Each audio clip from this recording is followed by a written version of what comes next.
അസ്സലാമു അലൈക്കും വറഹ്മത്തുള്ളാഹി വബറകാതുഹു. പരിശുദ്ധ ഉഹദ് മലയിലുള്ള അള്ളാഹുവിൻ്റെ റസൂൽ സല്ലല്ലാഹു അലൈഹി വസല്ലമ ഉഹദ് യുദ്ധത്തിൽ പരിക്ക് പറ്റിയ സമയത്ത് ഇരുന്നു കൊണ്ട് നിസ്കരിച്ച ഒരു പള്ളിയാണ് നിങ്ങൾ കാണുന്നത്.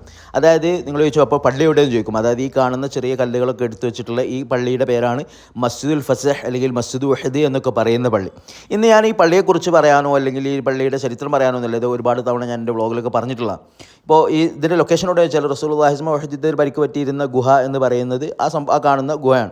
ആ ഗുഹയുടെ ഈ അടിഭാഗത്താണ് ഈ ഒരു പള്ളിയുള്ളത്. ആധുനിക സൗദി ഭരണകൂടം എങ്ങനെയാണ് ചരിത്രങ്ങളെ കൃത്യമായ രീതിയിൽ പുനർനിർമ്മിക്കുന്നതും പുതുതായിട്ട് വരുന്നവർക്കൊക്കെ സന്ദർശനത്തിന് വേണ്ടി എത്ര ക്ലിയർ ആയിട്ടാണ് അവർ ചെയ്യുന്നതെന്ന് കാണിച്ചു തരാൻ വേണ്ടി മാത്രമാണ് ഇന്നത്തെ വീഡിയോ.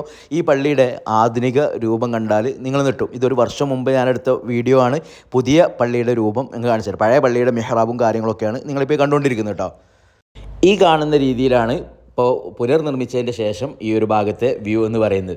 വളരെ മനോഹരമായ രീതിയിൽ അത്യാധുനിക രീതിയിലേക്ക് മാറ്റി. എന്നാൽ ആ പഴയ പള്ളിയുടെ ആ ഒരു എന്താ പറയുക, ആ ഒരു മെഹ്റാബിൻ്റെ ഭാഗങ്ങളും കാര്യങ്ങളൊക്കെ ഏകദേശം അതുപോലെ തന്നെ നിലനിർത്തിയത് ഒരു പൗരാണിക പള്ളിയാണ് എന്ന് മനസ്സിലാകുന്ന രീതിയിലേക്ക് മാറ്റി. വരുന്നവർക്കൊക്കെ നിസ്കരിക്കാനും മറ്റുള്ള സൗകര്യങ്ങൾ അത് അങ്ങനെയും ഉൾപ്പെടുത്തി. അതുപോലെ തന്നെ ഇതിൻ്റെ പരിസരങ്ങളൊക്കെ എന്ത് ചെയ്തു, ഇവിടെയുള്ള പഴയ ബിൽഡിങ്ങുകൾ കാര്യങ്ങളൊക്കെ ഈ അടുത്ത ഭാഗത്തുണ്ടായിരുന്ന പല ഭാഗങ്ങളും ഇതൊക്കെ എല്ലാം എന്ത് ചെയ്തു, പൊളിച്ചു മാറ്റുകയും ആളുകൾക്ക് വരാനും ഇരിക്കാനും നിൽക്കാനും ഒക്കെയുള്ള സൗകര്യങ്ങളും കാര്യങ്ങളും ഇവിടെയൊക്കെ ബിൽഡിങ്ങുകളിലൊക്കെ ഒഴിച്ചൊഴിവാക്കി ആ ഗുഹയിൽ നിന്ന് നേരെ നോക്കിയാൽ റസൂലുള്ളാഹി നിസ്കരിച്ച ആ ഒരു പള്ളി കാണുന്ന രീതി, അതുപോലെ പാർക്ക് വണ്ടികൾക്കൊക്കെ പാർക്ക് ചെയ്യാനുള്ള സൗകര്യങ്ങൾ എല്ലാം ഉൾപ്പെടുത്തിയിട്ട് ആധുനിക രീതിയിലേക്ക് മാറ്റിയിട്ടുള്ള രൂപമാണ് നിങ്ങളിപ്പോൾ കണ്ടുകൊണ്ടിരിക്കുന്നത്.